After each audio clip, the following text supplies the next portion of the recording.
দেশ গড়তে জুলাই পদযাত্রার অংশ হিসেবে সকালে গোপালগঞ্জে আসছেন এনসিপির শীর্ষস্থানীয় নেতৃবৃন্দ। এই উপলক্ষে স্থানীয় নেতৃবৃন্দের পক্ষ থেকে সর্বাত্মক প্রস্তুতি চলছে। বেলা 11:30টায় জেলা সদরের পৌর পার্কের উন্মুক্ত মঞ্চে দলের জেলা কমিটির আয়োজনে অনুষ্ঠিত হবে সভা।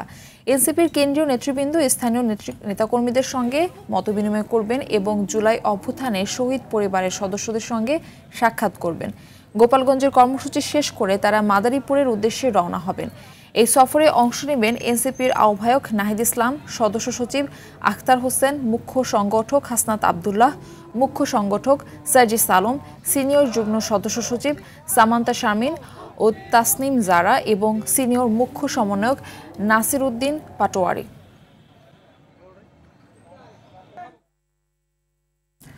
গোপালগঞ্জের সর্বশেষ খবর জানাতে আমাদের সঙ্গে এবার সরাসরি যুক্ত হচ্ছেন আমাদের আরেক সহকর্মী আব্দুল্লাহ আল মামুন।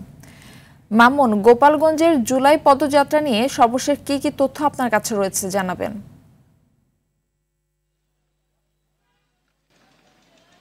ধন্যবাদ মার্ফি। গোপালগঞ্জে আসলে আজ যে জুলাই পদযাত্রার প্রোগ্রাম রয়েছে কর্মসূচির অংশ হিসাবে গোপালগঞ্জের যে আপনার পৌর উন্মুক্ত মঞ্চ রয়েছে, উন্মুক্ত মঞ্চে একটা সভার আয়োজন করা হয়েছে। সকাল থেকেই আসলে সকাল না আমি যদি বলি কাল থেকে এখানে আসলে মঞ্চ তৈরির চলছে, আপনার প্রস্তুতি চলছে। তো এখনো সেই মঞ্চ তৈরির প্রস্তুতি চলছে। আর এখানে যারা নেতাকর্মীরা রয়েছেন তারা এখনো আসলে মোটামুটি সবাই এখন এসে পৌঁছাননি। তারা তাদেরকে স্বাগত জানানোর জন্য তারা পুলিশ লাইন মোড়ে রয়েছেন।